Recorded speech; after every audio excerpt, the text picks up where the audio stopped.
Hello friends, I am ईश्वर सनोरिया। आपका बहुत बहुत स्वागत है डेली 10 PM में। दोस्तों, रोज़ रात को ठीक 10 बजे की ये सीरीज़ है जिसमें लगभग 5 मिनट के टाइम में हम प्रयास कर रहे हैं अपनी इंग्लिश को डेवलप करने का। दोस्तों, आप रोज़ लगातार हमारे साथ बने रहें और सीखते रहें English language.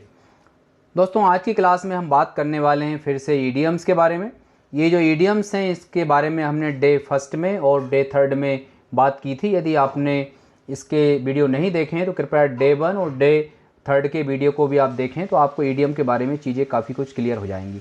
So friends, idiom के बारे में फिर से मैं रिवाइज़ कर दूं कि जैसे हमने पहले भी बात करते रहे, ईडियम एक फिक्स ग्रुप ऑफ वर्ड्स होता है जिसका अपना एक स्पेशल मीनिंग होता है जो कि उसके इंडिविजुअल मीनिंग से पूरी तरह से अलग होता है। उन्हें लैंग्वेज के फ्लावर्स भी कहा जाता है। उसका रीज़न बड़ा सिंपल सा है कि जो ईडियम वर्ड हैं वो लैंग्वेज को सुंदर बनाने का काम करते हैं।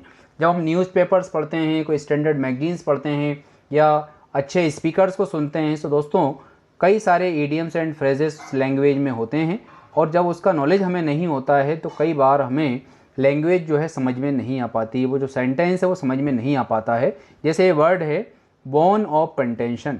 अब इस वर्ड का यदि आप अलग अलग मीनिंग निकालेंगे तो कुछ और होगा, लेकिन जब एक ईडियम के रूप में दोस्तों जब आप इसका मीनिंग निकालेंगे आपको पता होगा कि बोन ऑफ कंटेंशन का अर्थ होता है झगड़े की वजह।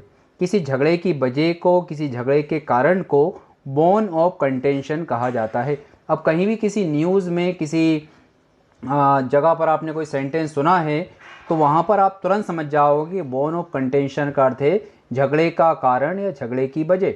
जैसे हमने सेंटेंस बोला, Kashmir is bone of contention between India and Pakistan. India and Pakistan के बीच में जो झगड़े का कारण है वो क्या है दोस्तों? Kashmir. Kashmir is bone of contention between India and Pakistan, यानी इंडिया पाकिस्तान के बीच जो झगड़े की वजह है वो है कश्मीर मामला।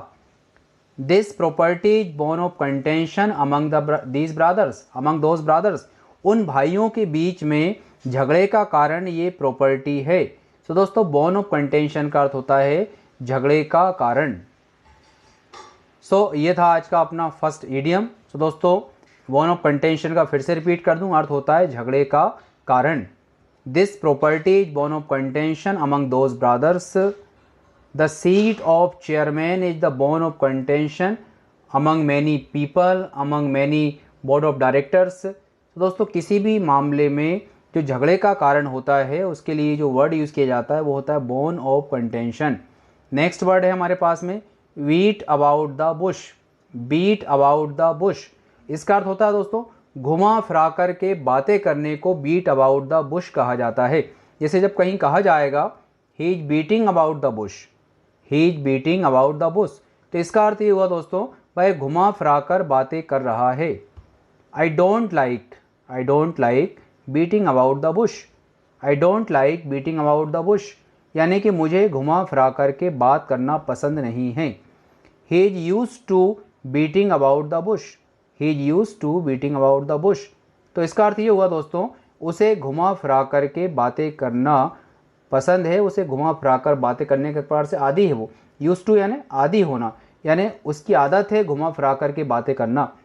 ही is used to beating about the bush, तो बीट अबाउट द बुश का अर्थ हुआ दोस्तों घुमा फिरा करके बातें करने को हम बीट अबाउट द बुश कहते हैं।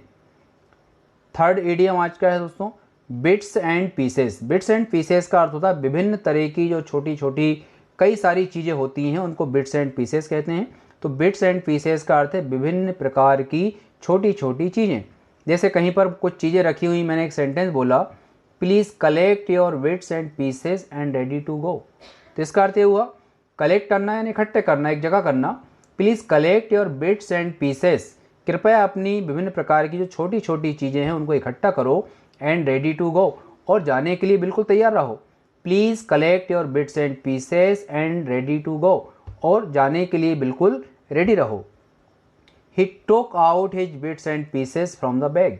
ही took out his bits and pieces from the bag, उसने बैग से विभिन्न प्रकार की कई सारी छोटी छोटी चीज़ों को बाहर निकाला।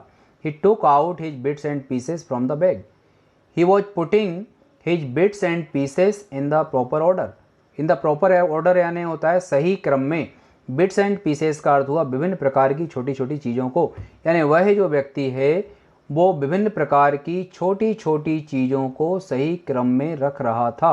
तो बिट्स एंड पीसेस का अर्थ हुआ दोस्तों विभिन्न प्रकार की छोटी छोटी चीज़ें। फोर्थ ईडियम आज का हमारा है as a matter of fact. As a matter of fact का अर्थ होता है दोस्तों सचमुच। As a matter of fact सचमुच, जैसे हमने कहा as a matter of fact I don't know about him, यानी सचमुच मुझे उसके बारे में नहीं मालूम। I don't know about him का अर्थ आप जानते ही हैं कि मैं उसके बारे में नहीं जानता, लेकिन इस बात में आप ये जोड़ना चाहते हो सचमुच में नहीं जानता, तो आप कहेंगे as a matter of fact I don't know about him.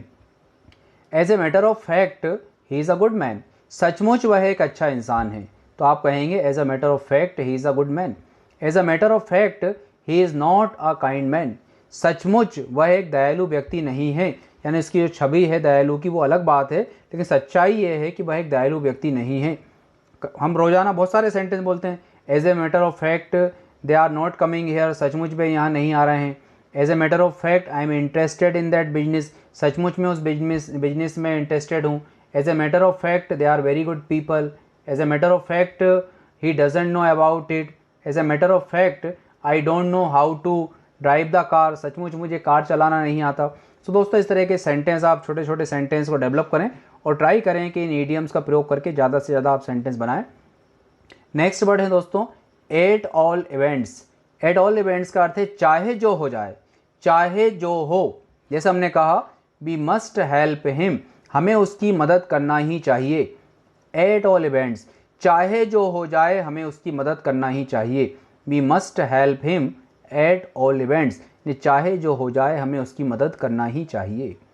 You must go there at all events, you must go there at all events, चाहे जो हो जाए तुम्हें वहाँ जाना ही चाहिए। We will do this work at all events, क्या अर्थ हुआ दोस्तों, चाहे जो हो हम ये काम करेंगे। तो दोस्तों एट ऑल इवेंट्स का अर्थ है चाहे जो हो, जब किसी परिणाम की किसी बात की चिंता ना हो, चाहे जो भी हो जाए मैं वहाँ जाऊँगा, तो हम कहते हैं at all events I will go there, चाहे जो हो मैं ये काम करूँगा। At all events I will do this work, at all events I will talk to him, at all events I will help him. तो दोस्तों ये थी आज की क्लास। आपको ये क्लास कैसी लगी, पसंद आई हो तो कृपया लाइक करें, शेयर करें और कृपया चैनल को सब्सक्राइब जरूर कर लें दोस्तों, ताकि आगे की क्लास की वीडियो आपको लगातार मिलते रहें। Thank you very much.